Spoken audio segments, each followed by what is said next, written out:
37절 말씀을 먼저 보니까 배에 있는 우리의 수는 전부 276명이더라 그렇게 이야기하고, 이 276명은 다 지금 생사의 기로에 서 있는 중입니다.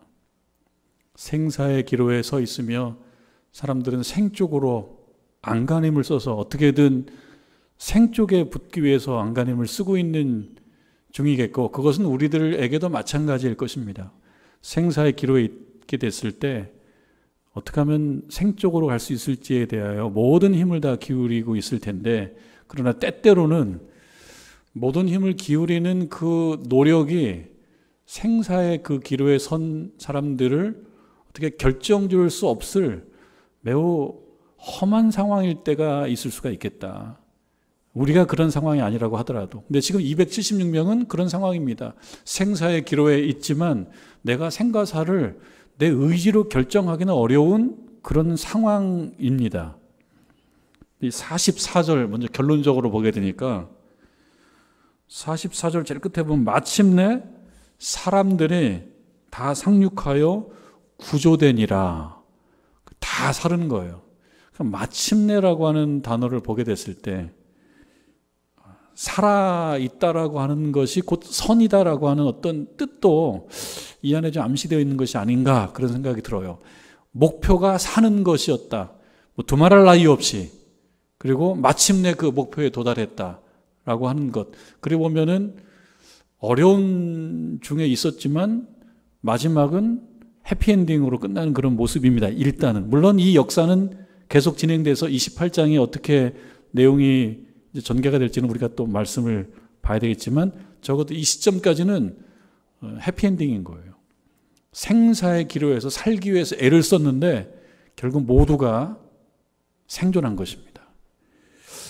우리들에게도 어려움 중에 이쪽 저쪽 우리가 뭔가 선택할 수 있는 어떤 권리도 없고 그런 힘도 없겠지만, 때로는 그럴 때가 있지만 하나님의 은혜로 모두가 생존하는 은혜를 누리시기를 주님의 이름으로 축원합니다. 때때로는 살아가는 것이 목표입니다. 그냥 살아나는 것이 목표일 때가 있습니다. 그러면 살아나기 위해서 최선을 다하는 것이죠.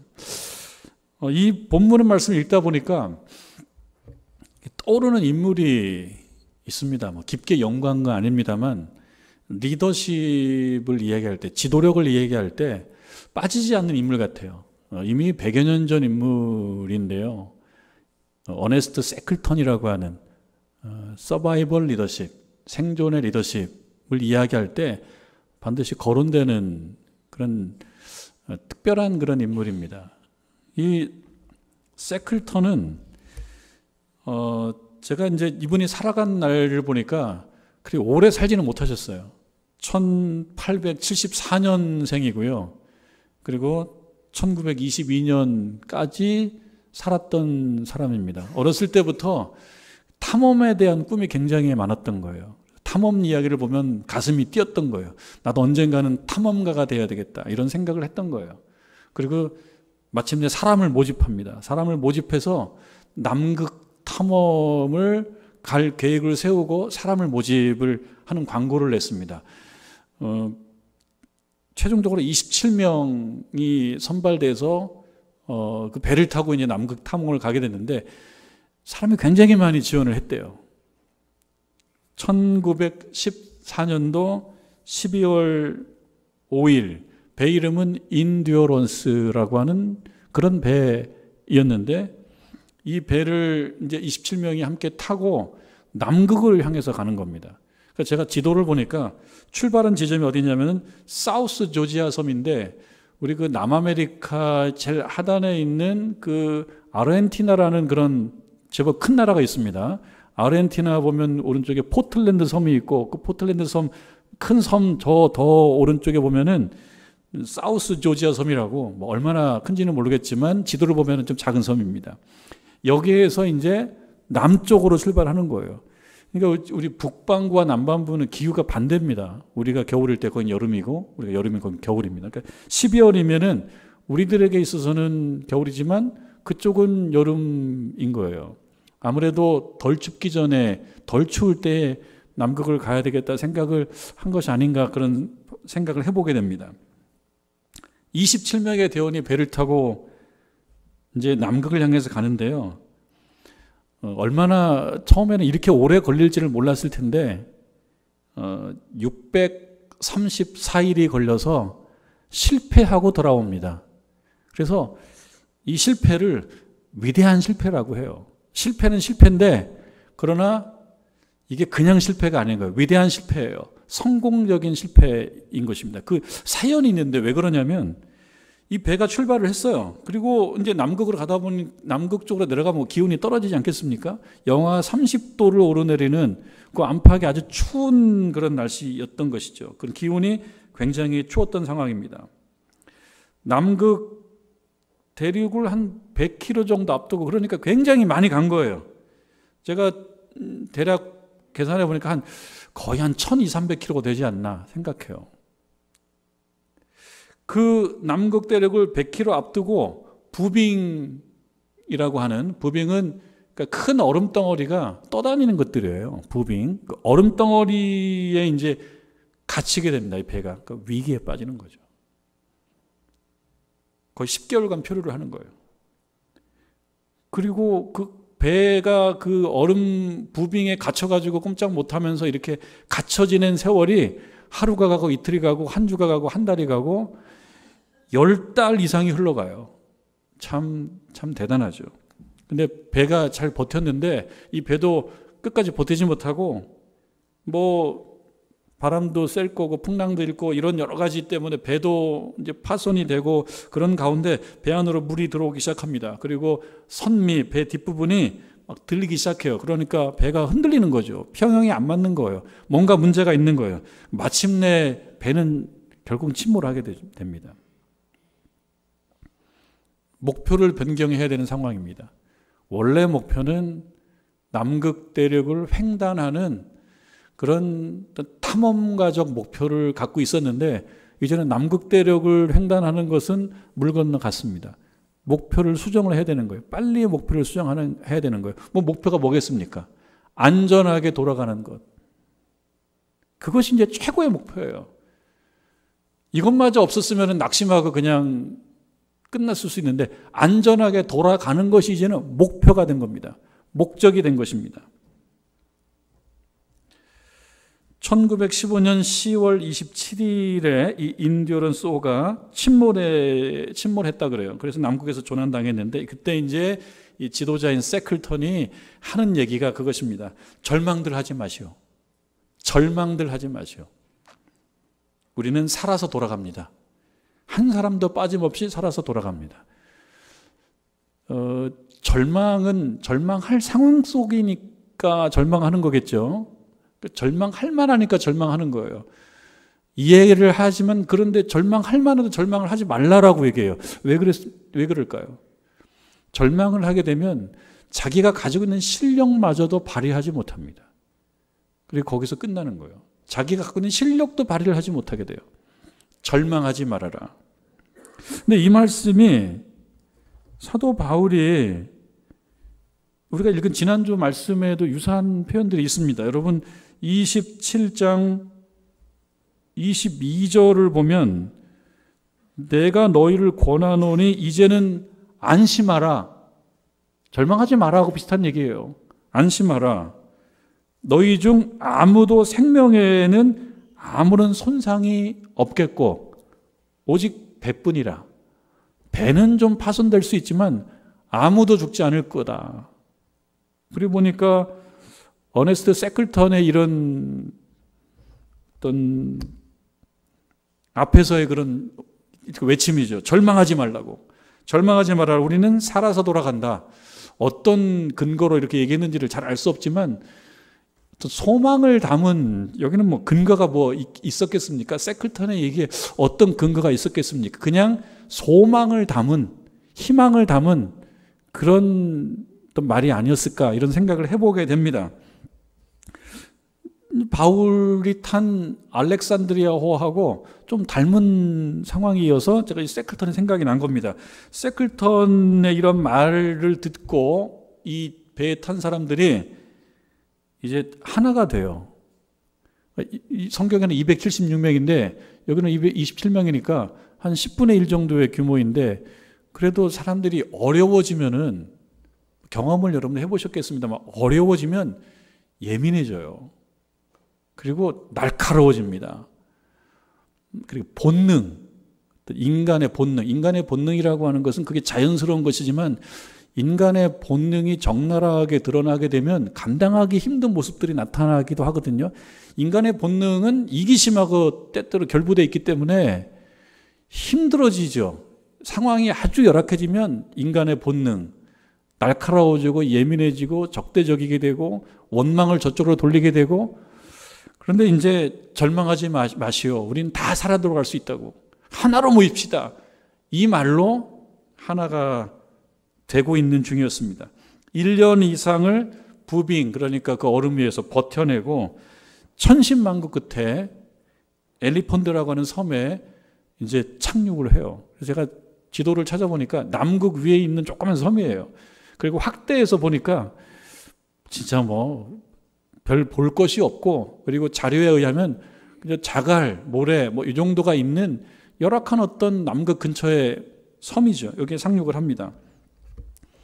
그리고 이제 어떻게 살아날 수 있을까에 대해서 뭐 걱정을 많이 하면서 또 회의도 하면서 전략회의도 하면서 그랬겠죠.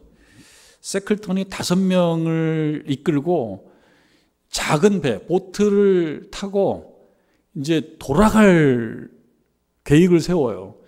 어디로 돌아가냐면 이 처음에 출발했던 그 사우스 조지아 섬, 여기 한 1300km 된다는 거예요. 그리고 여기는 물결이 세기도 하고 또 풍랑도 많이 부는 그런 위험한 지대인데 그냥 가만히 있을 수가 없었던 거예요. 그래서 세클턴이 사람을 몇 명, 정말 거기서 제일 특수한 사람을 이렇게 소집을 해가지고 5명을 그냥 특수부대를 만드는 거겠죠. 그리고 출발합니다.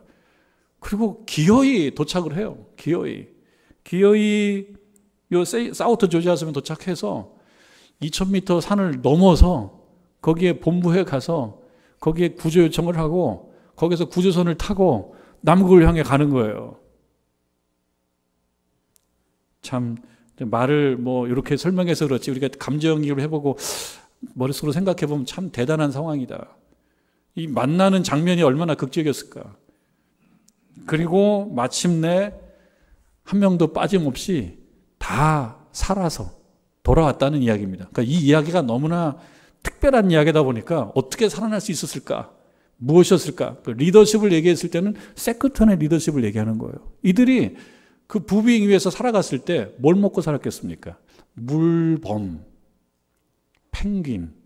그래서 제가 어떤 자료를 보니까요, 물범 스테이크, 그리고 펭귄 스튜를 먹고 살았다. 표현이 그렇지, 이 어떤 그 생리적 욕구를 어떻게 다 충족했을까? 어떤 이 열악한 상황 속에서 참 대단하다라고 얘기할 수밖에 없습니다. 그래서 이 일을 사람들이 돌아보면서 그래서 리더십을 발견하는 거예요. 여기에 보면 비전도 있어야 되고, 그 다음에 앞에 서서 나설 줄도 알아야 되고, 그 다음에 갈등이 분명히 생기는데 어디나 이 생사의 문제가 걸려 있으면 갈등이 분명히 생기고 본능에 충실하게 되고 서로 적대적인데 이것을 봉합해야 되는 데 있어서는 특별한 리더십이 또 필요한 거예요. 낙천적인 마음도 필요하고 또 그런 분위기도 만들어가야 되는, 다 힘들고 어려운 상황 속에서 그것이 리더십이다. 그래서 약간 이건 유머러스한 얘기인데 배를 영어로 ship이라고 한단 말이에요. ship. 가장 좋은 배는 리더십이다. 이게 무슨 유머 같기도 하고. 근데 들어보면 그렇습니다. 아, 리더십이야말로 가장 안전한 배다. 근데 그 리더십은 무슨 리더십이에요? 잘 발휘되는 리더십입니다. 사도 바울에게도 리더십이 있었던 겁니다. 이게 리더가 아닌데 이 배에서 리더가 된 거예요. 유라굴로라고 하는 광풍에 밀려서 배가 지금 표류하고 있는 상황입니다.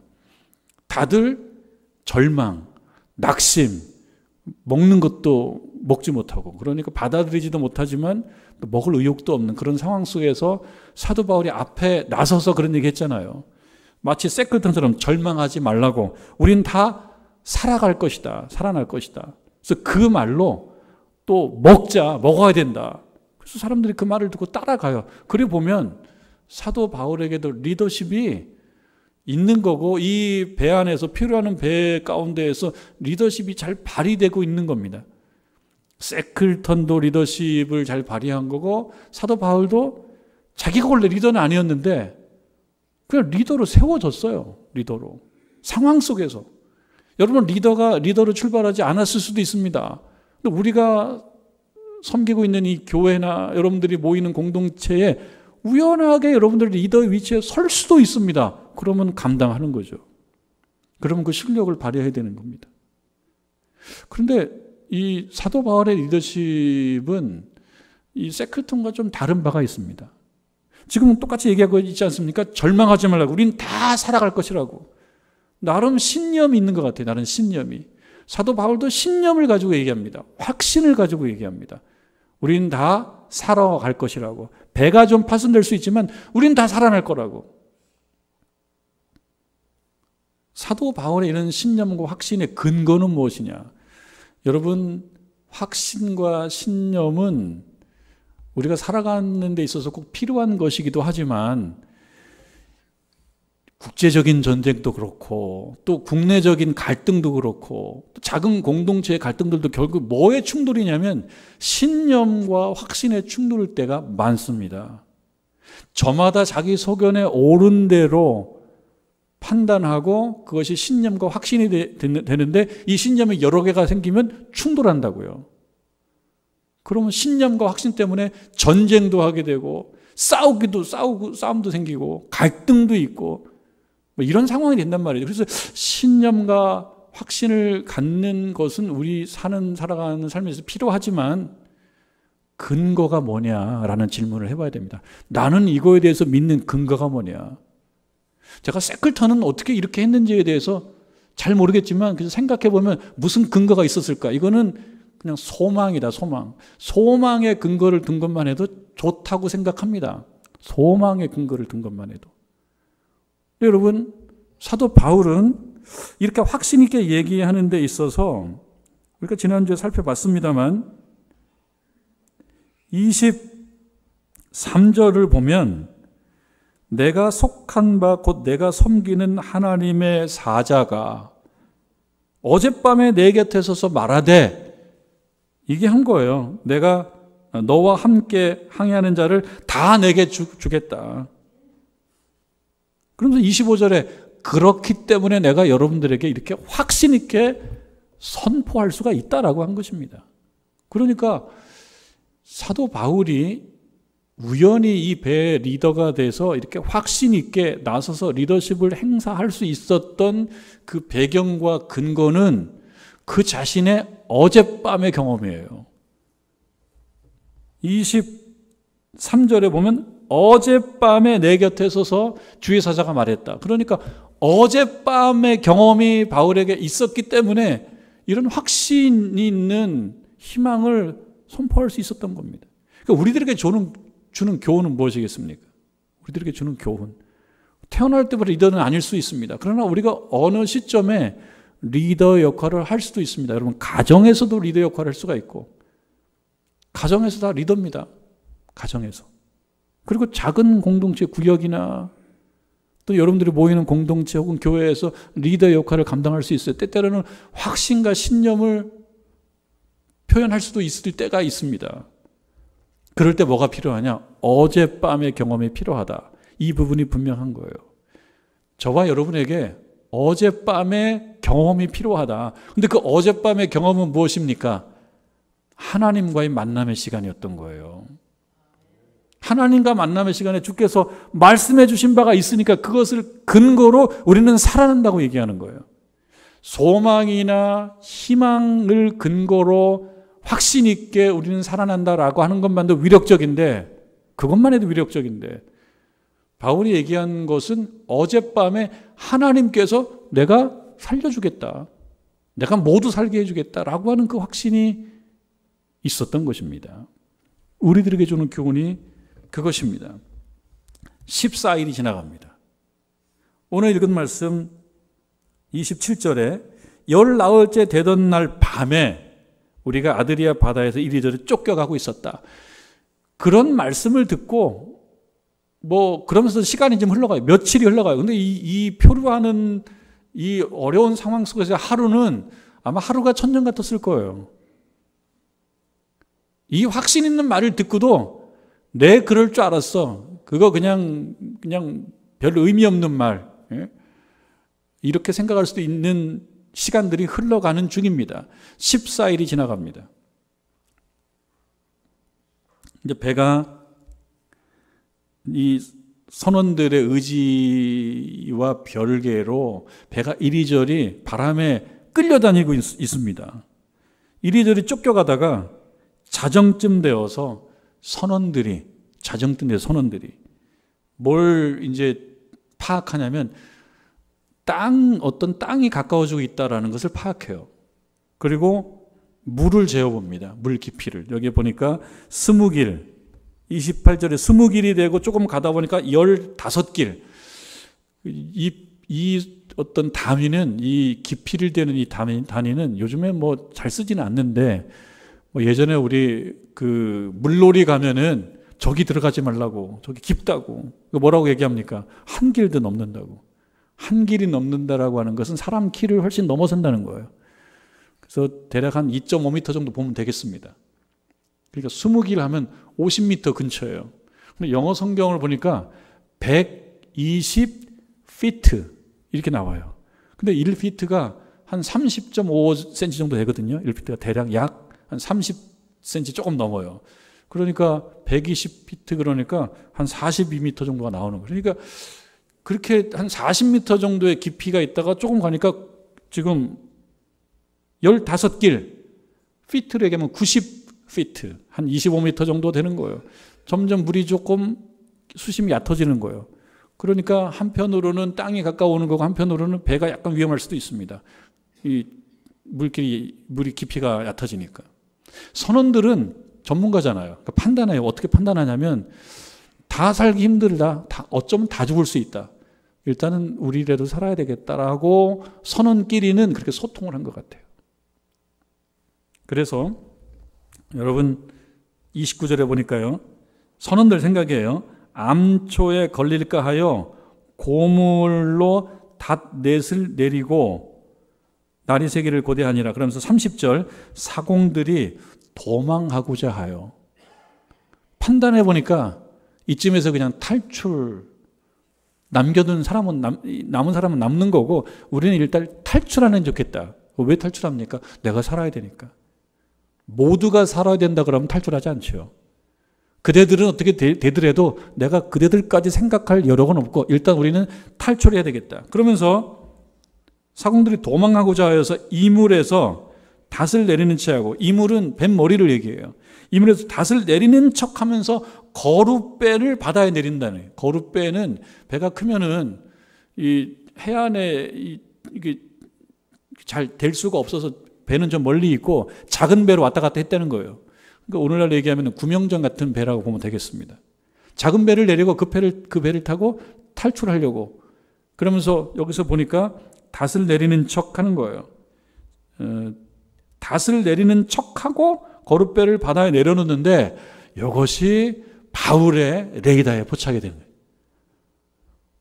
바울이 책임감이 있었던 것 같아요. 책임감이 있었어요. 바울의 레이더에 포착됐어요. 선원들이 탈출하고자 하는 상황을 이제 파악하게 된 겁니다. 그래서 31절에 보니까 바울이 백부장과 군인들에게 이르되 이 사람들이 배에 있지 아니하면, 이 선원들이 배에 있지 아니하면 너희가 구원을 얻지 못하리라. 그렇게 리더십을 발휘합니다. 그래서 백부장과 이 병사들, 이 군인들이 거룻줄을 끊어버려요. 탈출을 못하게 원천 봉쇄를 해버렸습니다. 우리가 생각해 볼 만한 것들이 있어요. 이 상황 속에서 가장 실력자는 선원들이었습니다. 선원들은 배나 항해 전문가들입니다. 그런데 이들의 실력이 자기들만의 실력이라고 생각했을는지 모르지만 지금 이 실력은 이 상황 속에서는 모두의 실력인 거예요. 모두를 위한 재능인 거예요. 자기들에게만 의미 있는 재능이 아니었던 거예요. 그 사도 바울이 생각할 때는 뭐예요? 이 사람들이 나가면 우리 다 죽는 거예요. 이 사람들도 힘든 거예요. 이 사람들도 어렵고 여기 있는 사람들도 어렵고 다 죽을 수 있어요. 그래서 이 재능을 분리시킬 수가 없습니다. 이 재능은 모두의 재능인 거예요. 여러분, 저는 재능이 없어요 이렇게 얘기할지 모르겠습니다. 그러나 각자 재능을 하나님이 다 주셨습니다. 재능이 없는 분들도 소리는 잘 질러요. 소리 지를 필요가 있을 때가 있어요. 야, 뭐야! 이걸 잘해요. 그러면서 능력이 없대요. 아니요, 소리 지르는 재능이 있어요. 그 재능도 써먹을 때가 있습니다. 몇 사람들이 여러분 식당에 갔을 때 다 얌전해가지고 김치 깍두기 비어있는데 더 달라고를 못해. 얌전해가지고. 거기에 성격 급한 사람이 목소리는 커가지고 이거 좀 채워달라고. 이 사람 덕을 보는 거라니까요. 이분 덕에 반찬이 채워지는 거예요. 어떤 상황 속에서 나의 실력은 모두의 실력입니다. 교회에서도 그렇습니다, 여러분. 특별히 기도를 열심히 잘하고 영적으로 기쁘신 분들은 그것이 또 우리 모두의 실력이에요. 그거를 가지고 나 혼자만 도망간다? 나는 탈출한다? 그것은 모두가 죽는 겁니다. 공동체가 아닙니다. 공동체는, 커뮤니티는요, 이익 집단이 아니에요. 하나님이 같이 가라고 한 겁니다. 여러분, 이 땅에 살아가면서 같이 가라고. 내가 잘나고 당신이 못나고가 아니라 내 잘난 것은 당신이 잘난 거고 내 못난 건 당신이 못난 거예요. 그게 공동체거든요. 근데 이 선원들은 어떻게 생각합니까? 일단 나 살아야 되겠다. 그러면 하나님께서 말씀하신 뜻이 있습니다. 모두가 살아야 되는 것. 이게 모두가 살아야 되는 것이 하나님의 뜻이었거든요. 그게 안 돼요. 그러니까 거룻배를 잘라버립니다. 여러분, 우리들에게 주신 작은 재능들, 때때로는 발휘될 필요가 없는 재능들일지는 모르지만 어떤 상황 속에서는 여러분들에게 주신 작은 재능들과 실력들을 하나님이 사용하시려고 할 때가 있는데 그때는 그 재능을 내어놓으세요. 그게 뭔지 내가 가지고 있는 재능을 내어놓으세요. 모두를 살리기 위해서 하나님이 사용하시는 거예요. 뚝 떼서 배를 타고 혼자 가버리면 그거는 공동체가 아닌 거예요. 30절 날이 새매 바울이 여러 사람에게 음식 먹기를 권합니다. 음식 먹기를 권해요. 너희가 기다리면 먹지 못한 지 오늘까지 열 나흘이다. 그러면서 34절 음식 먹기를 권하노니 이것이 너희의 구원을 위한 것이다. 먹는 것도 사명일 때가 있네요. 구원을 위해서는, 구원이라고 하는 목표를 위해서는 먹어야 된다. 밥이 맛있어가지고 먹는 거 참 복입니다만 어느 경우에는요, 맛이 없어도 먹어야 될 때가 있습니다. 천양이라고 하는 분의 밥이라고 하는 짧은 글의 내용은 이렇습니다. 외로워서 밥을 많이 먹는다던 너에게, 외로워서 밥을 많이 먹는 분도 있나 봐요. 외로워서 밥을 많이 먹는 너에게, 권태로워서 잠을 많이 잔다고 하는 너에게, 권태로워서 그냥 자지요. 그냥 잡니다. 슬퍼서 많이 운다 하는 너에게 나는 쓴다. 궁지에 몰린 마음을 밥처럼 씹어라. 어차피 삶은 너가 소화해야 할 것이니까. 더 깊은 뜻은 모르겠습니다만 하고 싶은 얘기는 그런 것 같아요. 궁지에 몰린 마음을 어떻게든 해결을 해야 되는 거예요. 밥처럼 씹으라는 거죠. 삶을 내가 소화해야 되는 거예요. 그러니까 궁지에 몰린 마음을 어쨌든 해결하기 위해서 이게 밥처럼 뭔가를 먹어야 되는 겁니다. 밥은 아니죠. 우리가 살아가다 보면 궁지에 몰린 마음 때문에 이것도 안 하고 저것도 안 하고 내려놓고 그냥 잠만 잘 수가 있다. 그러나 구원을 위해서 먹기도 해야 되겠고 잠도 자야 되겠다라고 하는 것입니다. 그런데 이 먹는다라고 하는 것은 우리가 물리적으로 밥을 잘 먹는 것도 참 필요하지만 우리 여기만 이렇게만 생각할 수는 없잖아요. 여러분 뭘 먹어야 되겠습니까? 영의 양식을 먹어야죠. 여러분 이 예배도 양식이에요. 예배 시간에 나온 것들은 영적인 밥을 먹기 위해서 나오신 거니까 잘하신 겁니다. 이걸 먹어야지 우리가 사는 거예요. 찬송이라고 하는 밥, 기도라고 하는 밥, 묵상이라고 하는 밥, 나름대로 영적인 밥을 먹어야 될 때가 있습니다. 구원을 위해서. 육신적인 구원뿐만 아니라 영적인 구원을 위해서 영적인 양식을 먹어야 될 때가 있습니다. 그때는 먹어야 되는 거예요. 힘이 들어도 먹어야 되는 거예요. 배에 멀미가 나도 먹어야 될 때가 있는 거예요. 멈추면 안 되는 거예요. 우리나라의 현재 최고의 명 바리톤이라고 이야기되는 고성현 선생이 후배들에게 하는 말을 제가 인터뷰를 통해서 한번 들어본 바가 있는데요. 아주 마음에 와닿는 말이었어요. 후배들이 힘드니까, 음악하는 사람들이 힘드니까 중간에 포기하는 사람들이 좀 있나 봅니다. 그래서 하는 말이에요. 멈추면 실패다. 그런데 계속하면 경험이다. 좀 뭔가 와닿는 말이 있어요. 멈추면 실패인데 계속하면은 지금 당장은 성공이 아니지만 성공한 어떤 시점의 과거를 바라보면서 계속했던 그 사실들은 경험이 되고 그 경험은 교훈이 된다라고 하는 것이죠. 때때로 우리가 이것도 놓고 싶고 저것도 놓고 싶을 때가 있는데 먹어야 될 때는 먹는 것입니다.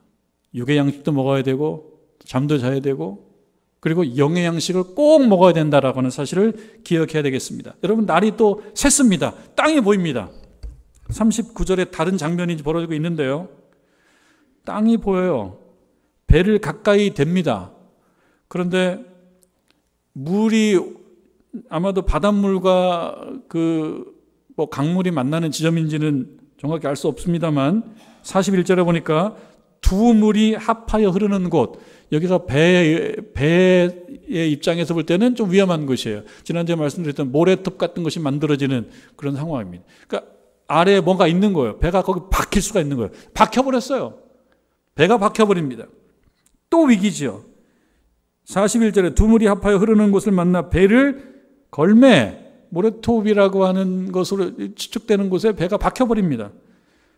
이 물은 부딪혀 움직일 수가 없어요. 이 물은 뱃머리를 얘기하는데 앞에가 움직이질 않아요. 그리고 고물은 이 선미예요. 선미는 물결에 깨지기 시작합니다. 이건 뭐 큰일 난 거예요. 또 위기죠. 병사들에게 이제 또 카메라의 어떤 렌즈가 병사들 향해요. 앞에서는 선원들이었어요. 병사들은 어떤 판단이 서냐면요. 이 상황은 우리들에게 있어서 불리한 상황이다. 우리들에게 불리해요. 왜 그러냐면 지금 여기는 땅에 가깝고 죄수들이 뛰어내려서 탈출하면 우리들 목숨이 위험해요. 직무유기예요. 직무유기. 병사들은 어떤 임무를 담당하냐면 죄수들을 잘 끌고 가야 되는 겁니다. 그런데 죄수를 다 도망가면 우리가 죽어요. 바울과 실라가 빌립보 감옥에서 찬양으로 옥문을 열었다 그랬어요. 옥문이 열린 걸 보고 거기 간수가 자결하려고. 왜? 자기가 지켜야 되는 죄인이 탈출하면은 자기가 그대로 중형을 받아야 되기 때문에. 그러니까 이 병사들은 어떤 생각하냐면 여기서 그냥 다 죽이자고. 이 배에서. 그래서 여기 나옵니다. 42절. 군인들은 죄수가 헤엄쳐 도망할까 하여 그들을 죽이는 것이 옳다. 나름대로 합리적이고 정당한 판단이었을 수 있는데요. 생각이 다른 사람이 한 명 있습니다. 누구냐면은 율리오, 백부장 율리오입니다. 43절, 백부장이 바울을 구원하려고 했대요. 바울도 죄수 신분이라고 볼 수 있는데요. 율리오 백부장은 바울을 살리려고 했어요. 살려야 될 사람이라고 하는 것을 알았어요. 여러분, 우리도 살아가면서요. 어떤 사람을 살려야 되는 판단이 들 때가 있습니다. 여러분들께서도. 살다 보면 저분을 좀 키워줘야 된다는 생각이 들 때가 있어요. 그럼 키워줘야죠. 잘 밀어줘야죠. 잘 설 수 있게 만들어줘야죠. 백부장에서 바울이 살아나니까 같은 계열의 모든 죄수들이 다 살아나요. 한 사람이 사니까 다른 사람이 다 살아나요. 내가 밥을 먹고 내가 사는 것이 나에게만 해당되는 것이 아닐 때가 있습니다. 여러분이 밥을 먹고 여러분들이 살아나는 것이 여러분에게만 해당되지 않을 때가 있습니다. 여러분들이 살면 다른 어떤 사람들이 살아나는 경우가 있어요. 그래서 살아야 되는 거예요. 근데 바울은 왜 살아야 되느냐? 하나님께서 그에게 맡긴 사명이 있기 때문에. 율리오가 그걸 알았는지는 모르겠습니다만 이 살아나는 배경 속에서는 하나님께서 사도 바울에게 기대하신 사명이 아직 남아있기 때문입니다. 사명이 남아있기 때문에 살아간 거고요. 그래서 그가 살아나기 때문에 덩달아 다른 사람들도 살아나는 거예요. 여러분, 선원들은 배를 버리지 않는 게 맞아서 버리지 않고 결국 남게 되었습니다. 선원들은 배를 지켜야 되고 배에 탄 사람들은 음식을 먹어야 되고 백부장은 살려야 될 사람을 살려야 되고 사도 바울은 살아나야 될 사명을 가진 채 살아가야 됐던 그런 모든 것이 협력해서 276명이 살아나는 기적이 생긴 것입니다. 여러분들께 맡겨주신 선원으로서, 병사로서, 백부장으로서, 지도자로서의 사명이 있는데 내가 실력을 발휘해야 될 때 잘 발휘해서 하나님께서 원하시는 일 모두가 살아야 하리라. 거기에 한 부분을 아름답게 장식하는 귀한 자녀들 되시기를 주님의 이름으로 축원합니다.